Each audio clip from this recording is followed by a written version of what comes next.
Welcome back to Boilers and Beyond. I'm Jordan Jones back here today. It is Sunday, December 11th. Purdue basketball keeps on chugging along.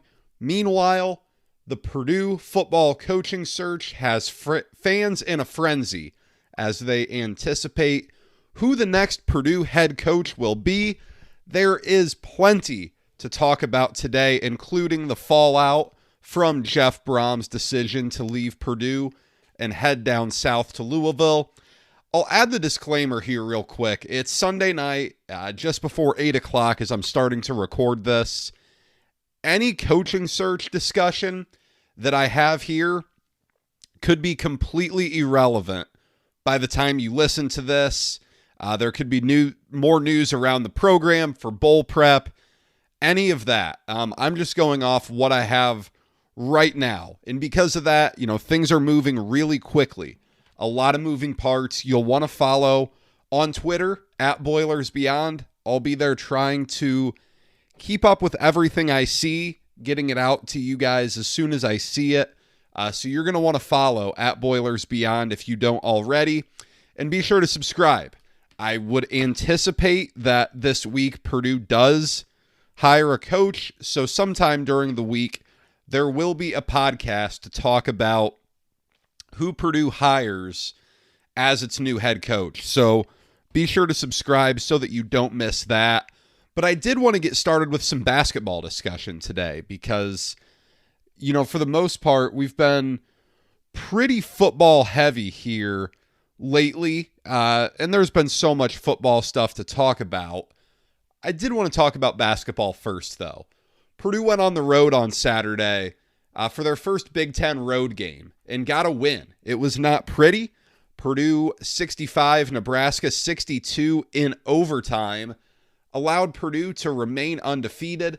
The Boilers now sit at 10-0 and 2-0 in Big Ten play. And that is what I think is the number one takeaway, is that Purdue's 2-0 in the Big Ten. And when you look at last year's team, you look at what happened a season ago, Purdue started 1-2 in Big Ten play. And that puts you behind such an 8-ball moving forward.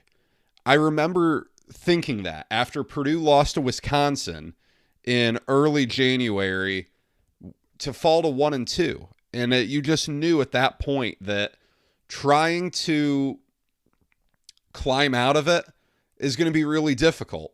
And that's ultimately what happened. Purdue had a couple losses late in the season. Purdue had a couple last-second losses that doomed them in. And now you look at Purdue sitting 2-0 here. And trying to compare last year to this year's not a great game. The teams are very different levels of sheer talent, and very different levels of competitive spirit, competitive drive, all of that. Very different teams, but, Purdue got a really good December draw this year. I remember that being one of my few takeaways from Purdue getting their Big Ten schedule given to them back in August or whatever. And you look at it now. Minnesota looks absolutely terrible. They've given you zero reason to think that they're remotely decent. Purdue did what they needed to do against them. Purdue won big. And then while Nebraska is better than I expected, this is a decent Nebraska team, especially when you operate on the Nebraska standard of what we've seen recently. This is a pretty good Husker team. Purdue's the better team. Purdue was absolutely the better team, but, Purdue got a road win and an atmosphere that wasn't easy. That place got going. Matt Rule certainly helped with that. All sorts of stuff. But Purdue kind of weathered the storm a little bit. And you look at how Fletcher Lawyer really gave that team the spark it needed and put the team on his back to a certain degree. The Ken Pom MVP for the game went to Zach Edey, and that's kind of become the bit that goes around, is that he always gets the Ken Pom MVP so far this year. But what Fletcher Lawyer did was really remarkable. I never in a million years thought we'd see his ability off the dribble, his ability off the bounce to be as strong as it is this soon. You know, he's 9 for 21 from the floor, but 2 of 10 from 3. To do what he did inside the arc, going 7 for 11 and really scoring at all 3 levels. You know, we saw him on a number of mid-range jumpers. We saw him throw down a dunk. I did not know Fletcher Loyer could dunk. We saw that. A really, really impressive performance from him. You cannot say enough about how good these 2 freshman guards are. It was not Braden Smith's best day by any means, especially when you factor in, you know, the foul late in the game that was questionably given to Purdue, to put it lightly. Probably was not a foul on Nebraska. Smith kind of lost that ball, but you know, to go up and he knocks down 4 out of 4 free throws in the last minute of overtime. He did have 3 turnovers, a couple of them not great, but he came up big when Purdue needed him to. He hit a nice 3 early on in the game. He's the steadying presence sometimes that this team needs, and he's the guy who they can give the ball to, and he can stay out of trouble. And that's something Purdue has not always had. So you look at what the freshman guards did, but Fletcher Loyer's the story. Purdue doesn't win that game without Fletcher Loyer. I never anticipated that being Purdue's reality in its first Big Ten road game, but Loyer 22, Smith 8. So there's 30 of your 65 points scored by your 2 true freshman guards. That's not how a lot of games are won on the road in the Big Ten, but that's how Purdue got it done. I think it was really good for this team to win a game without Zach Edey kind of carrying them scoring-wise. Zach Edey's going to do that in almost every game. It's just reality. There's a reason he's, right now, the early favorite for National Player of the Year. However, teams are going to throw approaches out there like Nebraska did, where at all costs, Zach Edey's not going to beat them. And I don't think every team's going to be able to do that. I don't think every team has the personnel to do that. Had Nebraska's bigs gotten in foul trouble, they would not have been able to do that. But the game played out exactly the way Fred Hoiberg wanted to. And really, they forced Purdue into a tough game. Had Purdue not shot 7 of 29 from 3, had they shot 10 of 29 even, you know, there's 9 more points. This game's over in 40 minutes. Had Zach Edey been a little bit better with the ball, he did have 5 turnovers, which as a whole this season, he's been much better. He's been much better with the ball, much better with his passing decisions. Certainly not his best day from that perspective, but they forced Purdue into a game plan that, you know, they're comfortable with. Purdue's absolutely comfortable with getting a bunch of threes up. They're more than confident in their three-point shooters. They didn't have a great day, but they're comfortable with that being reality in games. To win without Zach Edey, though, gives you a reason, or, you know, another experience this team's had. They've had the experience of riding him. They've had the experience of hot three-point shooting. They've had a lot of experiences early on. This is a really good thing for them. I cannot believe Zach Edey just played 43 minutes in a game either. That is unreal. I can't think of another word. I never in a million years thought Zach Edey would be playing 43 minutes in a game, but he did it on Saturday, and he's been playing 30-plus minutes all year.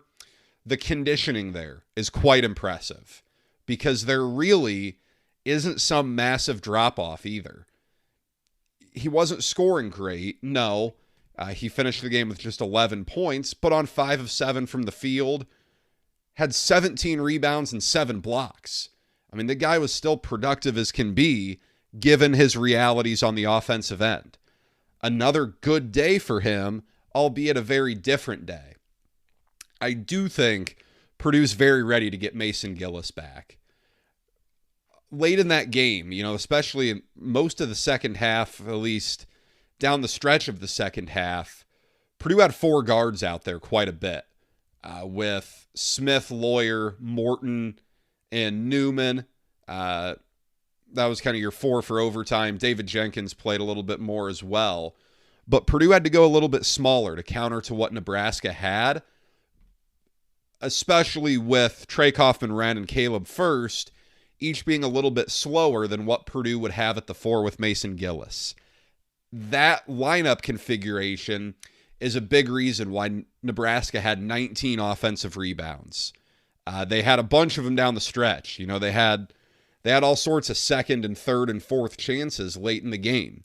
Purdue kind of dodged some bullets there, but you have Gillis in that game. I don't think Nebraska gets 19 offensive rebounds, and I don't know that you have to go 4 guards late in the game either. Now, I don't know what all is going on there. We know it's a back injury. Matt Painter said he tweaked something while lifting, but Purdue would like to get him back sooner rather than later. They have the week off. Maybe he can get back against Davidson on Saturday. I thought it was so funny, at the start of the year, seeing Braden Smith and Fletcher Lawyer both starting was eye-opening. For no other reason than the fact that you don't see a lot of teams start 2 freshmen in the backcourt in the Big Ten. But man, you see the difference when they're on the floor, especially Braden Smith being the point guard compared to David Jenkins. It's noticeable. And David Jenkins does some good things. He's got a knack for knocking down end of the shot clock jumpers. He can shoot at some, but he's not a point guard. And it's not necessarily fair to ask him to be a point guard, but having Braden Smith and Fletcher Lawyer on the court is so important to this team. At the end of the day, this is a good win. This is a really good win for Purdue. It was ugly. It wasn't pretty. It was far more stressful than you would have liked. But I think that can be a good thing for this team. You got to win in a loud environment. I know, they played at Florida State. That place was kind of a ghost town. They played that game in Portland against Gonzaga. Definitely a pro Gonzaga crowd. That was the most daunting environment Purdue's been in. They handled the challenge.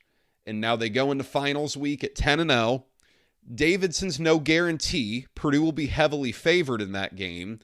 But you should feel good about Purdue's chances of sitting at 13-0 when the calendar flips to the new year.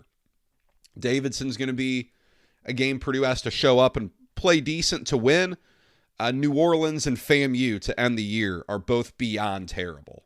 Both are 340 plus in KenPom, I think. 330 plus in KenPom. Something like that. They're both terrible. New Orleans is 340 and FAMU is 359. So yeah, they're both pretty bad. Purdue is in position to be undefeated going into the new year, which is just absurd to think about at this point. Just unbelievable from Purdue basketball. And even though it wasn't the prettiest thing, still have a lot to be smiling about as they go into finals week. All right. What you all are probably here for, it's funny to say that because basketball generally does a lot better than football on this show, but the football coaching search is as hot as it could possibly be. It's got people fired up. It's had people fired up ever since Wednesday,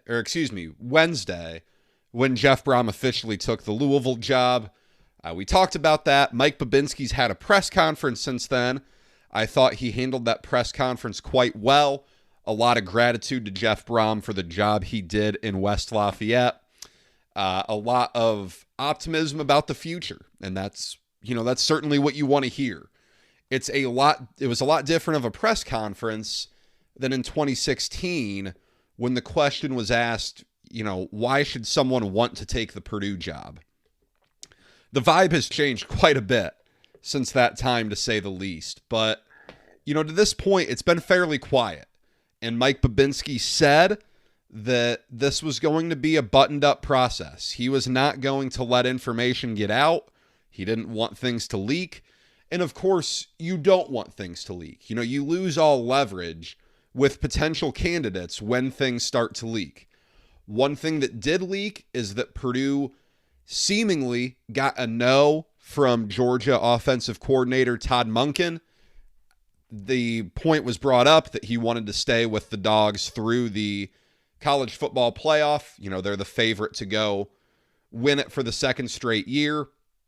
If you're Purdue, you can't wait on a coach through January. Now, if the interest was really there, I think you could have probably made it work and allowed him to go coach those games. But, nonetheless, that's a no. I think that probably would have been a good hire. That's one that I would have certainly been interested in, but it's not going to happen. You hear Tyson Helton's name a lot, and that's the name that remains the hottest. As, I scroll through Twitter, there's certainly folks talking about it. Certainly kind of the vibe that you get as a whole right now is that he is a very, very real player to get the Purdue job. He's the Western Kentucky coach. Oddly enough, it would be Purdue's second straight hire from Western Kentucky. Mixed reactions to that, but we're not going to dive into things too much until Purdue officially makes a hire there. One of the big questions around this was, can Purdue land a sitting Power 5 head coach or not? We've heard the narrative, and, the facts certainly back it up, that Big Ten and SEC coaching jobs are simply going to pay that much more than every other conference, so that coaches, why would you not want to be there? And I think maybe that's true to an extent. But, what we're seeing here pretty clearly is I'm sure Purdue put out some feelers there, and we haven't seen too much of a response that Purdue's a threat to flip a Power 5 coach. It's a different situation than some other ones, but you haven't even seen that too much. Luke Fickell was kind of a Power 5 coach. Odd situation, but, the guys that you saw a lot of Purdue fans bring up and that I brought up on this show, if Purdue could get it, would it be a guy like a Chris Kleiman at Kansas State, a Matt Campbell at Iowa State, Dave Clawson at Wake Forest with the slow mesh? Early indications are none of that really got much traction. Mike Elko at Duke, another guy that it's been reported his buyout was a factor there at $6 million. Early vibes at this point, at least, don't seem to indicate that Purdue's going to be able to pull a current sitting Power 5 coach. And, that's just reality. It absolutely is. Look, you would like to see a coach hired sooner rather than later. I'm not going to sit here and say that there's no reason to be alarmed by this taking a while. Now, in fairness, the job's been open for 3 business days. Babinski's obviously been working all weekend here on getting this done, but it's not even been a week. I would be surprised if by this Wednesday there's not, at bare minimum, the tweets from either Purdue media, the guys over at Golden Black, or a national type, a Bruce Feldman, a Chris Lowe, Adam Rittenberg, someone like that. I'd be very surprised if there's not at least a report from one of those guys pretty much confirming the hire by Wednesday. One of the big topics here has been Purdue hiring a coach quickly and the role that Mark Hagan is having in this. I'm of the belief you can't rush into a coach just to have the hire made. You have to find the right guy. No one's going to give a damn how long the search took if your hire comes in and wins. You can hire him in March, and if he comes in and wins, no one's going to care. Now, that's an exaggeration. That won't happen. Purdue will hire a coach here in the next week or so, but you have to get the right guy. And part of that is that when you have the right guy, he kind of gets to do what he wants with his staff.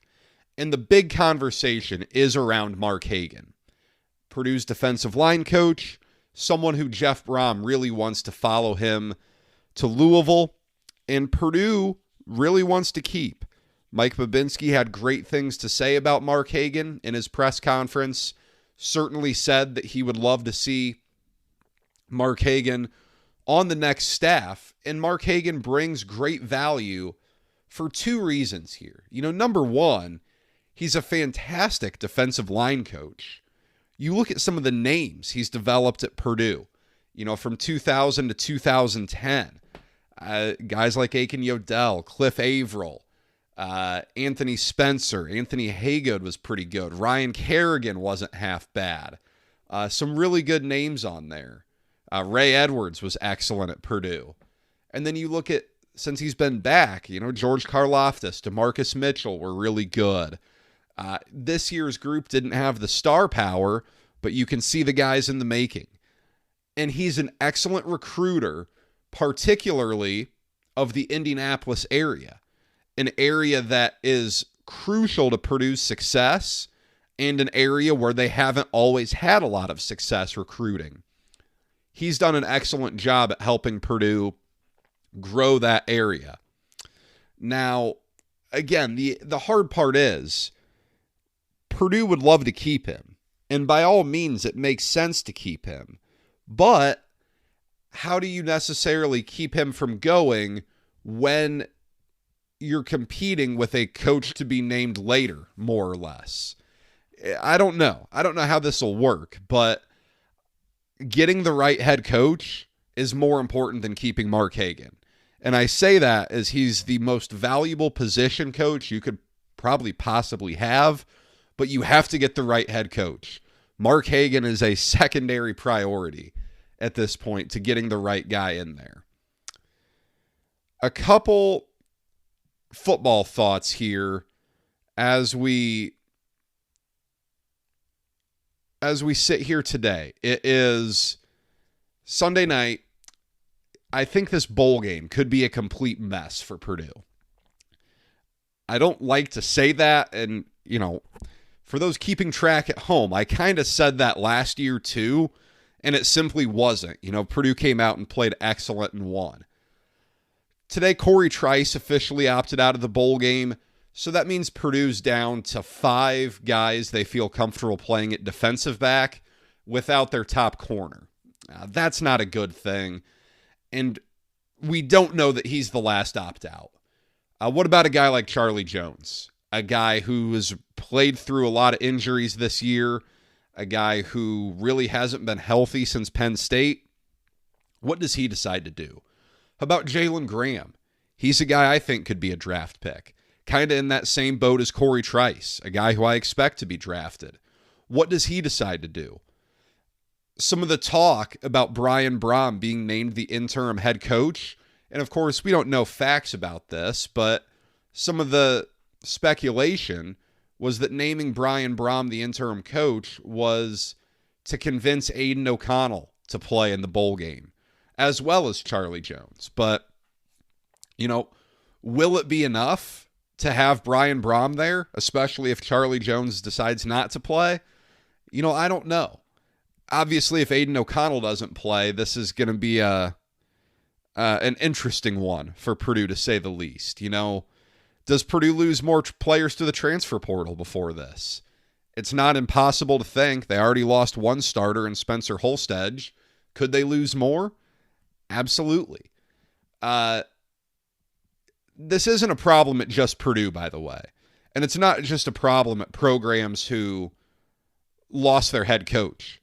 Guys opt out. Guys transfer. The current calendar doesn't work of having all of this happen before bowl games while still trying to preserve the quote-unquote meaning of bowl games. This calendar just simply doesn't work. And I don't know how sustainable this is going to be if you have a coaching change, and while it doesn't seem like there's going to be some mass exodus at Purdue. In fact, there's been whispers that this coaching change may help prevent a mass exodus. I don't know the details there, but I've heard that from more than one area, from message boards and Twitter and reports and all of that. But some schools will have that happen, where a very popular coach up and leaves, or retires or something, or gets fired, and players go into the portal like crazy, and they can barely fill a roster. The way LSU was in their bowl game last year, they had like 40 scholarship players.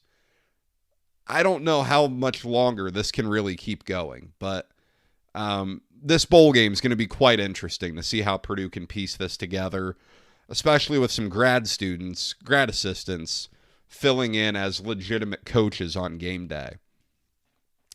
Yes, Purdue is losing commitments here. It's not quite a shock. Purdue has lost 4 commitments so far. K'Wan Brown and Terrell Washington, their 2 running back commits. Samaj Demps, receiver out of Florida. And Micah Carter, pass rusher out of Louisville. Those guys have all decommitted. They're all out. And as we look here, I saw this evening, some guys are getting offers from other schools. Saw that with Ethan Fields, saw that with TJ McWilliams. None of this is a surprise. This is a massive side effect of the early signing period, where players can sign in December. Kind of a catch-22 here, because it greatly helps players who want to enroll early.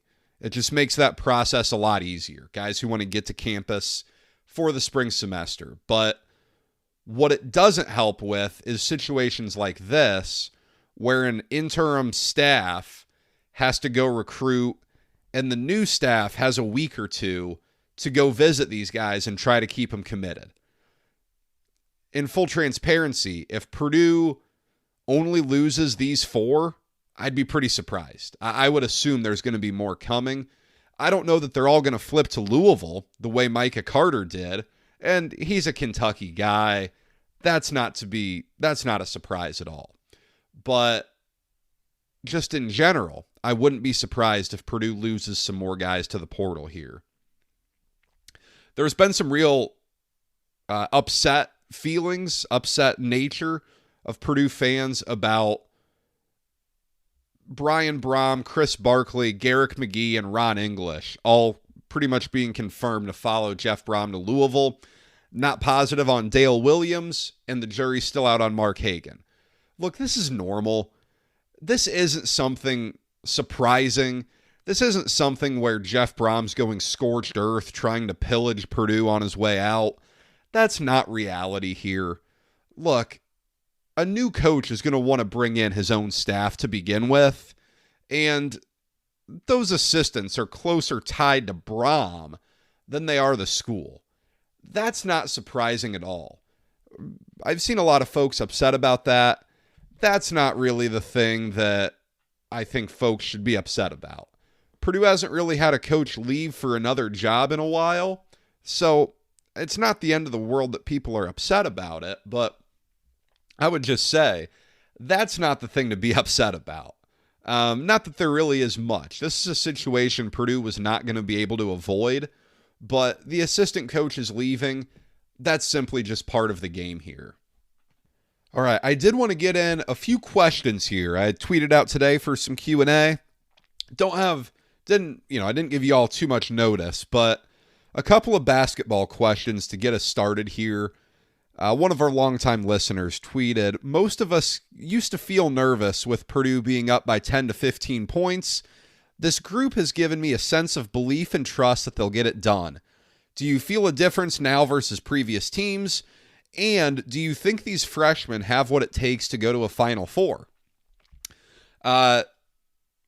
Two very different questions there. Yes, I think this team does give you a little bit more confidence. having a real point guard helps.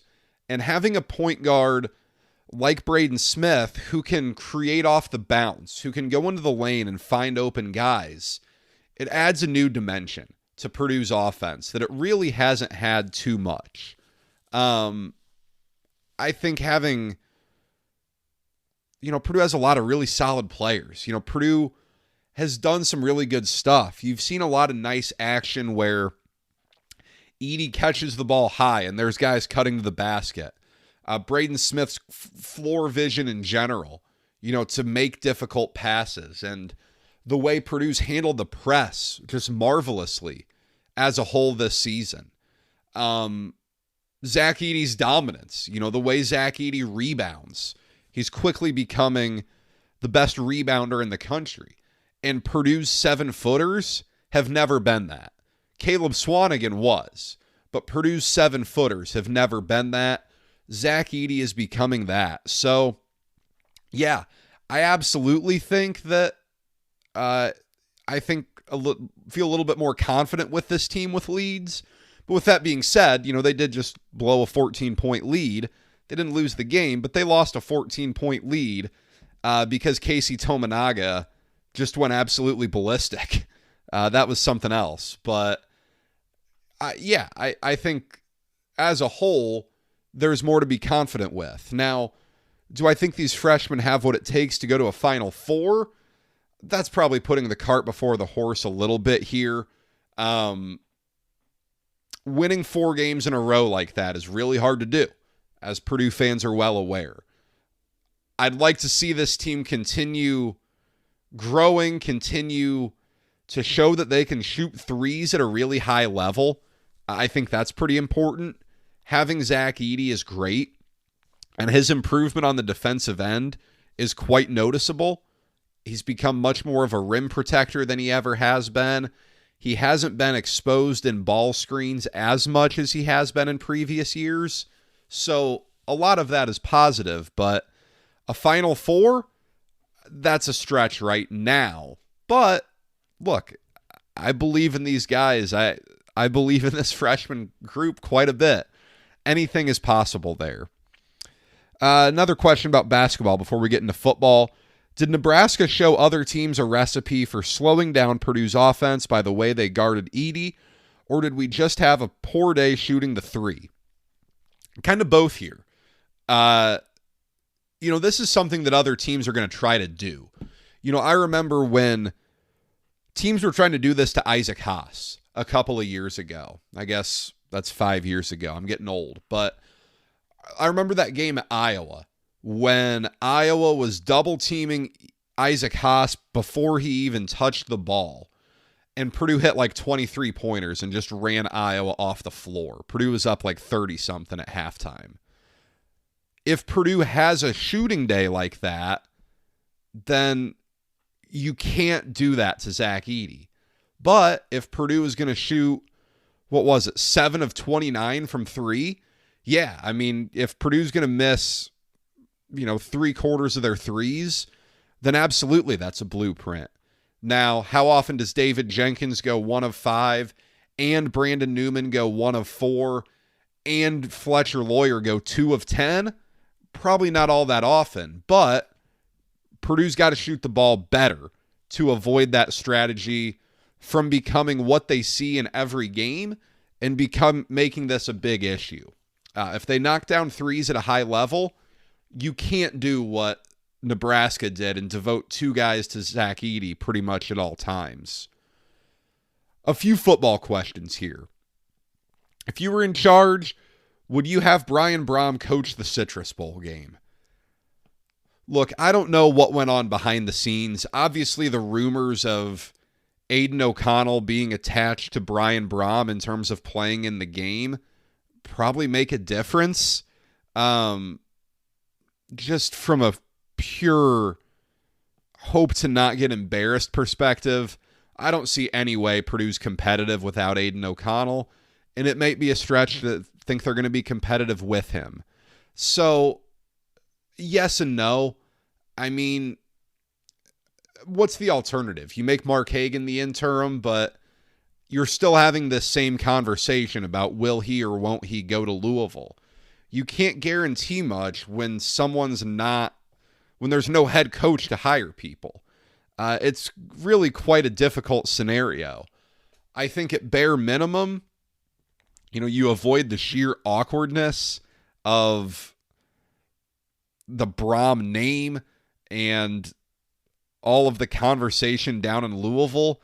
I just think it's awkward, but I'd lean that Mark Hagan maybe should have been the interim, but there's no good answer here.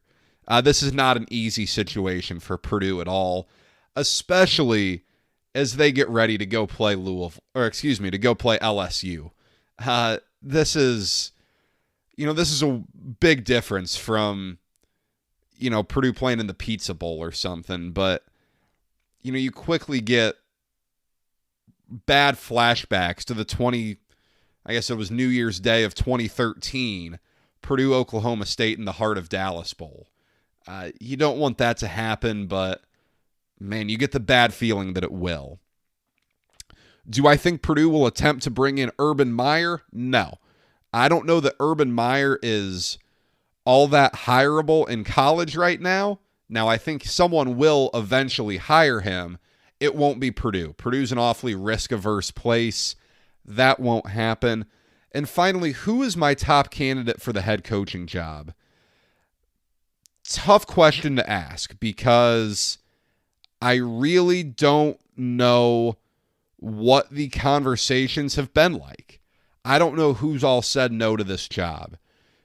Again, my intuition is that Purdue has had no luck in trying to flip a current Power 5 head coach. And if that's the case, I think there's a lot to like about Tyson Helton from the Group of 5 perspective.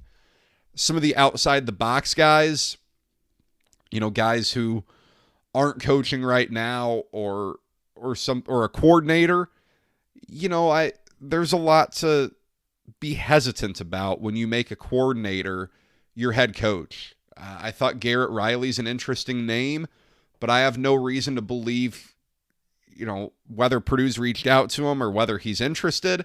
I don't know. I thought Monken was a good name. I would have been excited about that, but, he's not interested. So be it. I don't know that I have a great name, but I do. My gut is that Tyson Helton's going to be Purdue's next coach, and that some of you will be listening to this after the reports have gotten out. But I don't know. That's all I have for today. Again, stay tuned. We will be back here, emergency podcast whenever Purdue hires a coach. I'll have my complete thoughts, complete breakdown there. Be sure to follow on Twitter @BoilersBeyond for all the news and updates. And be sure to subscribe so that you don't miss that podcast when Purdue makes a hire. Until then, guys, take care, stay safe, and enjoy getting that last Christmas shopping done.